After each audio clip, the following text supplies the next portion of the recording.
get your news in a digest in some way, because if you don't, can't handle it. You can't handle it. No one can handle it. and that is a tactic, Holly. That is a tactic of trying to overwhelm us.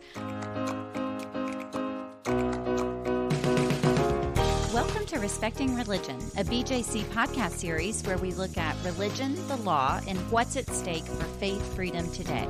I'm Amanda Tyler, Executive Director of BJC. And I'm General Counsel Holly Hollman. Well, Amanda, it's good to be with you. I haven't seen you in a couple of weeks, although we've talked briefly. How are you doing? I am hanging in there. And it has been a very full couple of weeks. We are having our conversation today, Holly, on Tuesday, November 19th. So 2 weeks after Election Day, and that is going to be our main topic today. So how are you doing, and how have you been over the last couple of weeks? Well, I am in our offices in D.C. now. Had a slow commute coming in with all the people who work on Capitol Hill. There's a certain tension in the air. It is reflected in conversations all around me, as well as an increase in headlines in my email. I think there's a real sense of something dramatic has happened. I mean, elections are always a big deal, but this feels particularly dramatic. So I guess I would probably want to start the conversation today with our general reactions on the election. I think what people often will ask us, and I know have been asking you, is, how does BJC see religion playing a role in this election? Did religion have a major impact? Was the Christian nationalism idea that we've heard throughout the campaign significant? And I guess I just to zoom out just a little, I think anyone listening to this podcast knows the results of the November 5th presidential election. But of course, Donald J. Trump was reelected to the presidency. Something had happened that hadn't happened in over 100 years, that someone has non-consecutive presidential terms. And what all the pundits thought was that this was going to be a razor-thin election, that it was a complete toss-up. I had been listening to probably way too many other podcasts, Holly, in the weeks leading up to it, and really, that's what everyone said. That's right. They said, get off the polar coaster, stop looking at the polls. No one knows. That's right.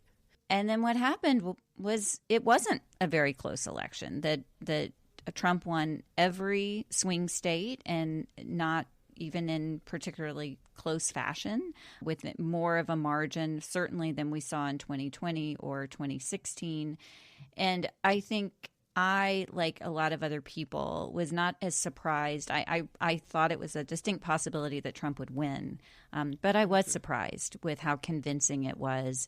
And I was discouraged, frankly, Holly, by how convincing it was, because of how clear Trump had been, for many reasons. One, that he had been convicted of crimes and had all of these pending federal indictments, but also because he had been so clear about his authoritarian intentions and the rhetoric that he was using about the enemy within, and his intentions to use the Justice Department and maybe even the military to pursue political opponents and enemies.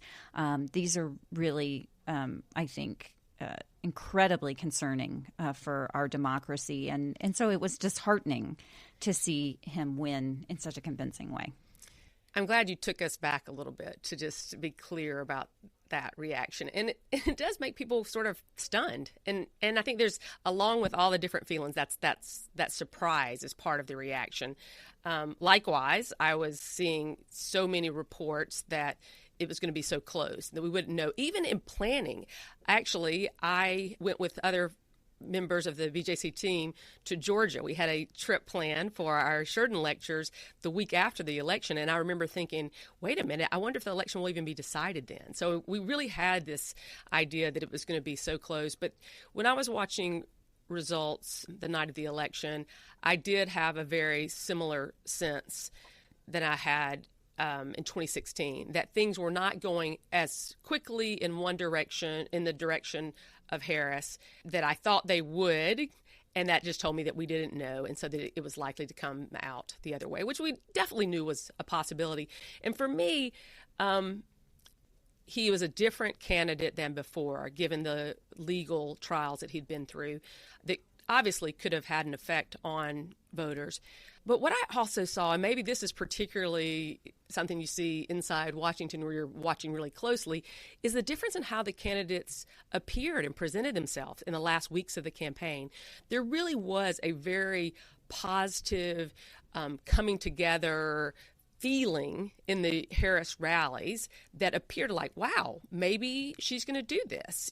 Even though, what a crazy election it was with her coming in so late and, all the things that had happened. And on the other hand, we saw increasingly bizarre behavior from the Trump rallies with strange dancing or long periods of silence.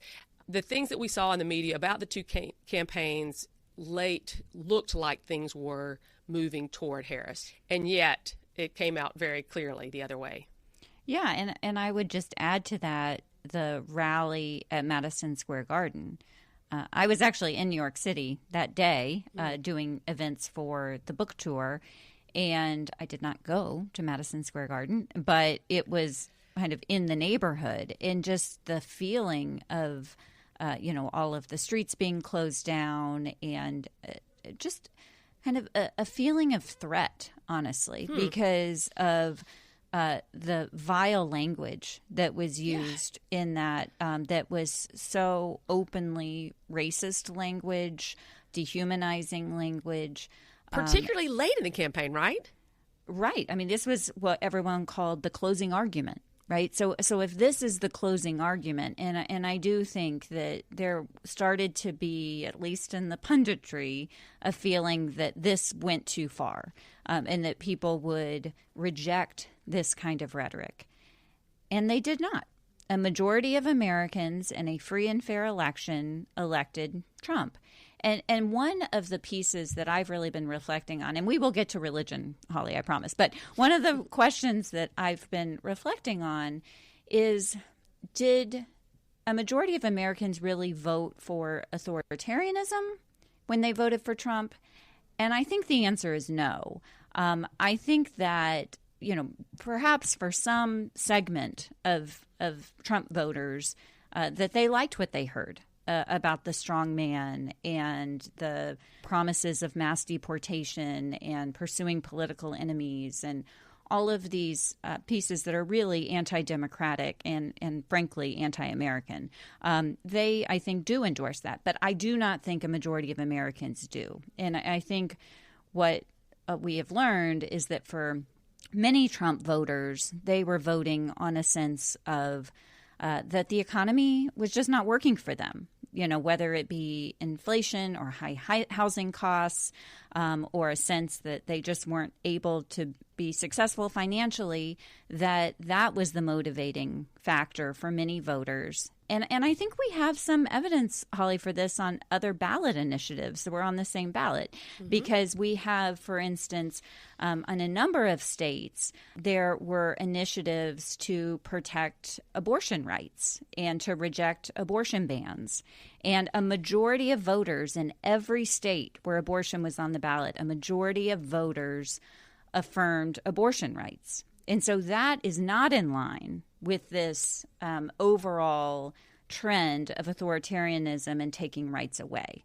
And so I think we can see in those results that even where Trump won, voters actually voted to extend abortion rights or restore abortion rights, that there's some evidence that the majority of Americans are not actually voting for authoritarianism. Now, whether that means that's what we receive in another Trump administration is a very different question. I think that's right. I think that example of the difference in those ballot initiatives on abortion rights is one of many different issues that we can look at to try to dissect and say, what does this election mean? I think it would be wrong to assume that this election means that all of the wild and sweeping statements that Donald Trump makes and has made during the campaign were endorsed by all the voters who voted for him. And it is true in our experience. I mean, we know in conversations that we have, in addition to polling data and conversations we read about, that people vote for a lot of different reasons. Right now, I think people are struggling with the fact that he won so handily, even after that really harsh closing argument that was so demeaning to so many different groups of people. Yeah. And I think that's true, too, about the way that the language of Christian nationalism was leveraged at different points in the campaign, right? That was, I think, a very intentional campaign strategy to try to shore up a particular piece of a voting bloc and to motivate a particular segment of Trump voters. And by all accounts, that was successful again. I think that his support, for instance, and again, it's not a total overlap between Christian nationalism and the white evangelical vote.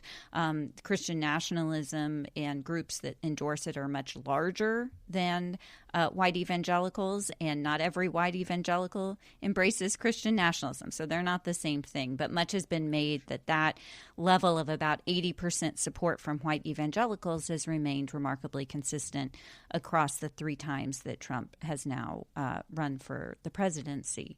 But we saw language of Christian nationalism being used throughout the campaign, and it reached a real height over the summer, right when the assassination attempt on Trump's life in Butler, Pennsylvania, which came on the eve of the Republican National Convention in Milwaukee. And so we saw this language that had been pretty constant throughout the campaign, that Trump was God's chosen candidate, that all Christians must vote for Trump because Trump was going to carry out God's will for this country, even language that good Christians could not vote for Harris or vote for Biden or vote for anyone but Trump. That language just intensified when Trump survived the assassination attempt, because people started claiming that God actually saved Trump's life in Butler, Pennsylvania, and that he was called to a higher purpose. Well, and of course, that's the focus of our work, is in standing up for a tradition of religious freedom that can actually serve all people in the country and fighting against this ideology of Christian nationalism. But as a candidate, we know that Donald Trump talks that way, in that authoritarian way in general. All Christians should vote for him because he's the only one that can help Christians. All Jewish people should vote for him because he's done more for them than anybody else. All women should vote for him because he will protect them, whether they like it or not. And so I think that those kinds of statements are really troubling to those of us who are very worried that he will follow through with his authoritarian ideas, that some people like that. But I think it is wrong to assume that that is what people were voting for when they voted for Trump.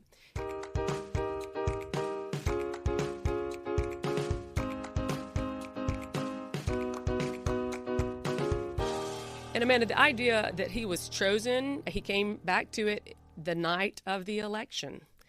I was interested in looking at both of the candidates and thinking, how do they present themselves with regard to our country as a whole and seeing the results of the election? And will we hear anything about religion or God? And we heard very different things from President-elect Trump and from Kamala Harris.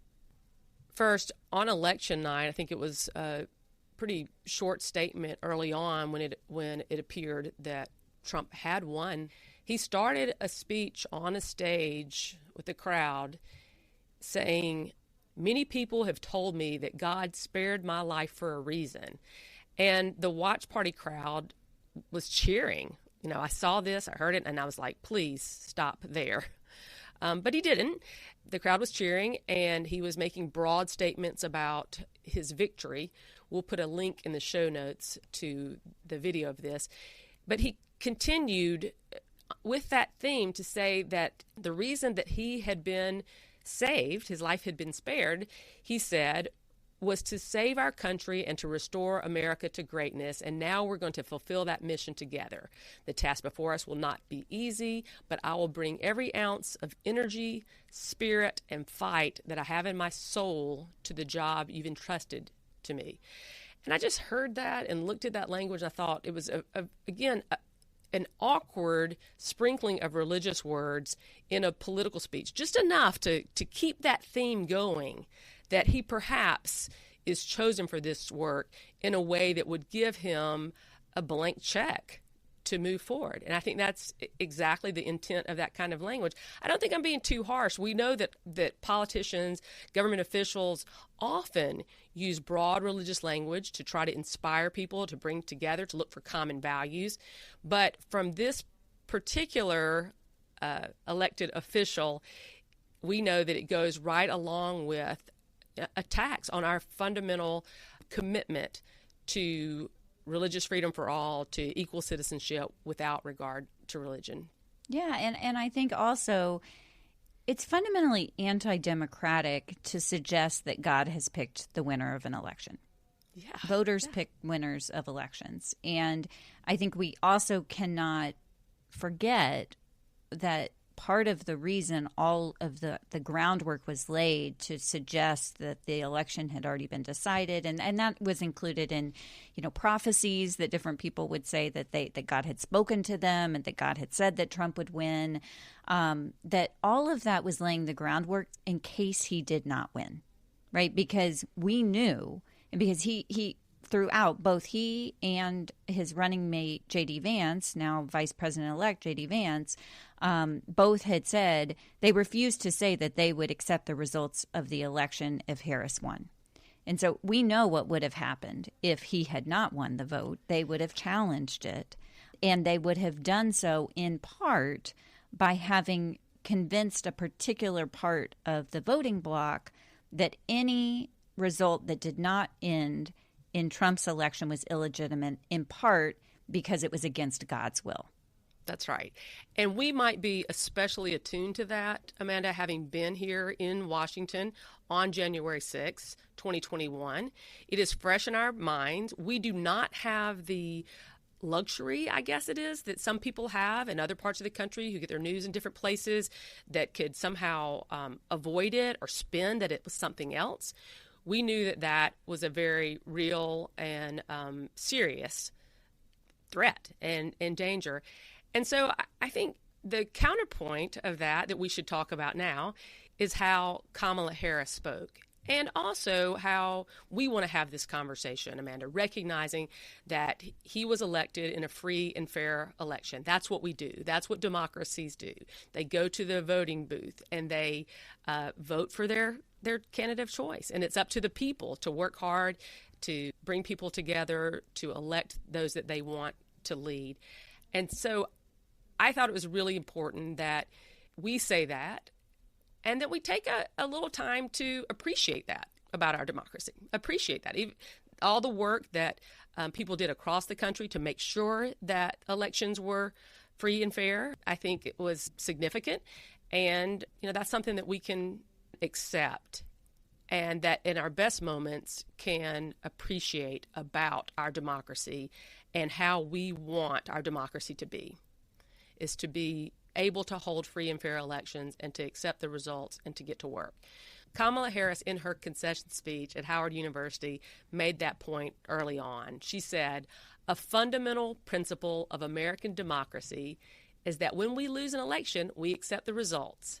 That principle, as much as any other, distinguishes democracy from monarchy or tyranny, and anyone who seeks the public trust must honor it." She goes on to say that we owe loyalty not to a president or a party, but to the Constitution of the United States and to our conscience and to our God.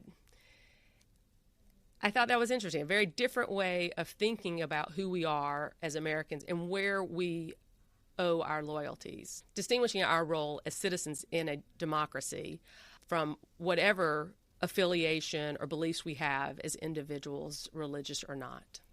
Yeah, I appreciate you pointing that out, Holly, because I honestly, I listened to the speech, but I had not zeroed in on that. But I think she is really pointing out the separation of religion and government, right? The difference between the loyalties that we owe to the Constitution and the loyalties that we owe to conscience and to religion, if that is something that is important to us, right? Not all Americans are religious, and those that are religious have many different faiths and religious identities, but that both of those are important.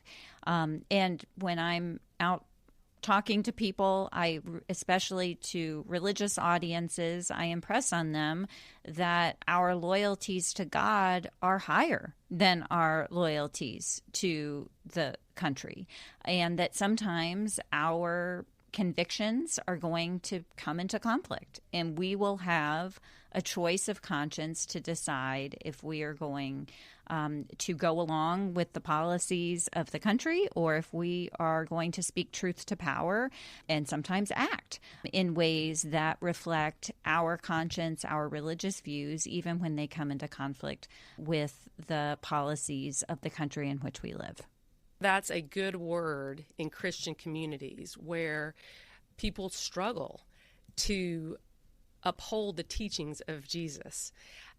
Struggles in all religious communities probably to follow their faith in ways that demand more of them in care for their neighbors and how they conduct themselves than what we see in the political realm. And so there will be a lot of important work ahead and choices ahead, and it'll be important that people come together from religious and other perspectives to speak out against these potential abuses by the government. And Harris went on in her concession speech to say an encouraging word to the crowd. You know that the crowd there was extremely emotional. It was not the speech they wanted to hear, but she really put a positive, proactive foot forward when she said, "You have the capacity to do extraordinary good in the world. And so to everyone who's watching, do not despair. This is not a time to throw up our hands. This is a time to roll up our sleeves. This is a time to organize, to mobilize, and to stay engaged for the sake of freedom and justice and the future that we all know we can build together." And I think that's similar, to what we would say as we talk to individuals in faith communities and anyone who talks to us about what they should do, is you have to stay engaged. We have a lot to learn and to do and to interpret in this changing environment, and it's so rapidly evolving, and we don't know what's ahead, but we know there's going to be a lot of chaos, and we know some things because he has made them very clear and he's acted on them before. We're going to have to work hard together, and like she said, we need to stay engaged for the sake of freedom. Yeah, I watched that speech, Holly, on an airplane, which is where I've spent most of my days over the past month. She was speaking to a crowd where many of them were in tears, right? And it was a very emotional, largely quiet and somber, subdued crowd. And I point that out because I have been on this national tour introducing people to my new book, How to End Christian Nationalism.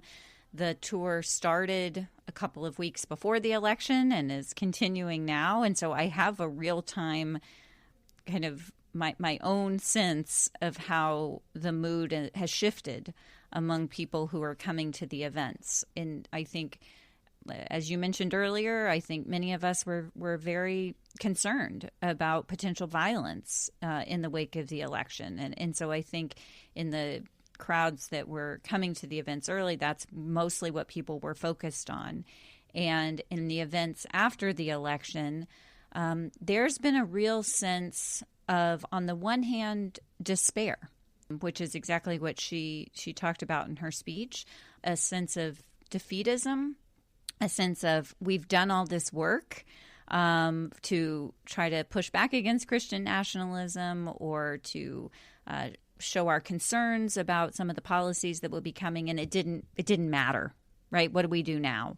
In a sense that it's over. And So in my communications, both to the BJC community, I sent an email and would love to put that in show notes so that people can see what I wrote to our community, but also in my public comments that I've made to groups since then. I have said, you're right to be concerned, but this is the time that it is really going to take all of us working across all different kinds of lines of difference to do something in our communities. And one of the ways that I've really encouraged people to do that is not to focus too much on the national picture. We need to know, get your news, but don't get your news 24/7. Right, get your news in a digest in some way, because if you don't, can't handle it. You can't handle it. No one can handle it. and that is a tactic, Holly. That is a tactic of trying to overwhelm us. Just even with the speed of the announcements of who Trump will nominate to hold some of these cabinet positions, which are really ludicrous and just breaking every norm of Washington that we can imagine. Completely shocking. When we didn't think we could be shocked. And then what's coming out now about mass deportation policies and the latest news, even within the last 24 hours, is Trump confirming that he will use the U.S. military to conduct raids and try to find people who are living here without proper documentation to deport them. This is all incredibly overwhelming. And we need to know what is happening, but then we need to not be so overwhelmed by that information that we get into a state of paralysis or defeatism. This is the time for us to resolve to get more involved in our local communities. If you're in a house of worship, start getting more engaged in that house of worship, in your community group, in your civic organization, in your PTA, in whatever groups that you can come together with people in your communities. Part of what we're doing on the book tour is trying to connect people who are interested in taking on this task of ending Christian nationalism, for them to actually meet their neighbors in person at an event and have an immediate call to action for something that they can do as a community to make a difference for their neighbors.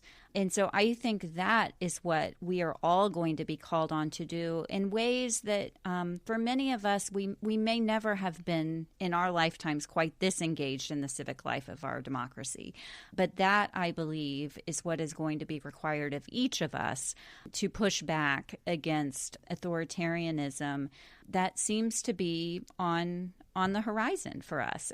But this is what I tell people, as long as we have the legal protections that we have in this country, including with the U.S. Constitution, including with state constitutions across this country, as long as we have that, we have to use everything in our toolbox. We will only have authoritarianism if we act like we live in an authoritarian regime. This is the time that we really need to live into the constitutional values and ask our country to live up to those foundational ideals if this constitutional democracy is going to survive. That's because we know that by connecting with others and working toward positive change in communities actually makes people feel more a part of this country and motivates them to do good work and to stand up against harmful policies. At BJC, we have a vision of religious freedom that can do that has done that. We are the Baptist Joint Committee for Religious Liberty with a mission that stands up for faith freedom for all, not to prefer Christians, not to use government to advance any particular religious agenda, but to recognize that we are a country where people come together across their differences. And so often people come to that understanding of what that looks like when they interact with people in their community that are of different faiths. They may find that they think differently about political issues or theological issues, but they all need strong public schools. They all want safe streets. They all want clean water. I think that these concerns really go together. Understanding each other, listening to each other, and figuring out how connection can actually prevent the authoritarian rise that we're concerned about. And I'm really fortunate, Holly, to be a part of our local organizing coalition here in North Texas. And so I've seen the power of this. I've seen our ability over the last several months to really organize a coalition of people who care about these foundational promises of faith freedom for all, who come at this work from a variety of different perspectives within the Christian faith and from other faith traditions as well, who are united and are resolved to being involved in the life of our community and making our state a place that is a flourishing place for everyone. And I think this is fresh of mind for me today because I'm just off the bus. We took a bus of people down to Austin just yesterday to testify again against this troubling curriculum that's being proposed for elementary schools that would infuse the teaching of the Bible in ways that are not age appropriate or subject matter appropriate and are not the way to protect religious freedom. And to be able to be so directly involved in something, again, we all care about a good public education for Texans. That's what's bringing us together, and we are able to do that in a way that really is a form of being involved in our representative democracy here in Texas and in making our views known to our elected representatives on the State Board of Education. And so if you're living in North Texas, definitely get involved in our North Texas Coalition. But if you're living somewhere else, we also have a way for you to get engaged. And we have a new team member at BJC, Joy Pettigrew, who's our community partnership manager, and she wants to connect with people who know of other groups who are interested in doing this kind of work in their local communities. So we'll put some information in show notes and would just really encourage and invite people who are listening to find ways to get engaged at their state and local level because there is going to be so much that we are going to be called on and need to do. And this is work that is both important but also gratifying. And we will have wins and losses along the way, but the big win is the communities and the relationships that we're forming as we do this work together. That's what I think it means to live into the promises of a multiracial, multi-faith democracy that we're all about trying to do right now.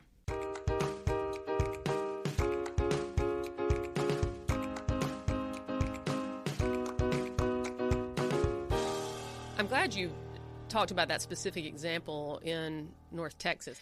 Many of our listeners know, because we've talked about it a lot, but they also know from following the news, Christian nationalism is explicit in the news in Texas often, that you have so many who are boldly declaring, an agenda of Christian nationalism. And so the work there looks a certain way. But the idea that you're working in public schools is something that really can be done anywhere, because our public schools bring us together across all kinds of differences. And it is a place where BJC has long worked to stand up for faith freedom for all, particularly because of that idea that the schools are paid for by the public and they should serve the public. And we all care about an educated electorate, that we want people to be educated, informed about our country's history, bad and good, and to step up and perfect this union. We have a long way to go. But by investing in the public schools, we know that people can make a difference. And we're glad to see that on the religious freedom front, particularly the religion and public schools front, there was some good news on Election Day. Yeah. So we talked earlier about the abortion measures being on ballots, but in 3 states, there were also measures for voters to approve or disapprove of the use of school vouchers in their states. And I will say that school vouchers went 0 for 3 at the ballot box on November 5th, which was really a win both for public schools and for religious freedom, because private school vouchers both take public funding away from public schools, which in many states are already underfunded, but they also would redirect public money to religious schools that, of course, incorporate the teaching of religion into their curriculum and to have public money supporting religion in ways that are directly at odds with our constitutional tradition of religious freedom for all. So we're going to link in show notes to a post by Don Bird titled "Voters Soundly Reject School Voucher Initiatives in Multiple States," and Don covers what happened in Kentucky, in Nebraska, and in Colorado. The voters in Kentucky defeated a proposed state constitutional amendment by a margin of 65 to 35. So these are not close votes. And I think it really sends an important message at an important time that school vouchers remain deeply unpopular in most places. People like their public schools. People do not want to see funding diverted away from their public schools. And state legislative sessions are just around the corner. We know we will see bills filed to try to expand the use of vouchers in states around the country. And so I think this is an important reminder for people everywhere to take heart in the fact that the majority of people and voters in these particular states rejected private school vouchers. Those results show that people are concerned with what happens in their communities. And that is where we know the work needs to be done. Public schools offer a great arena for people to be involved in their communities. And even where vouchers would be held constitutional because the choice program fits with federal constitutional standards or state standards, it is often the wrong choice for communities to take care of all the children and make sure that they all have an education and they have that without regard to their religion. And so we'll continue to do our work to talk about the problems with voucher programs, and we know that people in communities will continue to as well. And that will be important, particularly because at the federal level, President-elect Trump has said that he would like to do away with the Department of Education and instead enact some general, federal-wide school choice program. Well, I think the results of these ballot initiatives show that that is not what people want, and that's not what communities will choose to do. Well, Holly, it has been good to be back with you today to debrief. If these last 2 weeks are any indication, we all have more than our work cut out for us over the coming months and 4 years. So I am so glad to be in this struggle with you, Holly. I am glad to be in this struggle for freedom with all of you listening. This is the time for us to come together across all kinds of lines of difference, including political and partisan differences, because what we're about here for religious freedom for all people and for the foundations of a constitutional democracy transcend political party. So thank you. I hope that you have a beautiful Thanksgiving. I hope that we have time to be with loved ones, to reflect on all that we do have to be grateful for, and to rest well for the days ahead. Well said. Thank you, Amanda.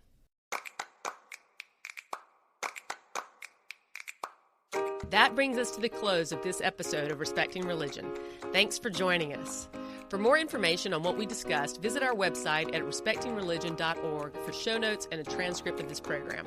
Respecting Religion is produced and edited by Cheryl and Guy. You can learn more about our work at BJC Defending Faith Freedom for All by visiting our website at bjconline.org. We would love to hear from you. You can send both of us an email by writing to respectingreligion@bjconline.org.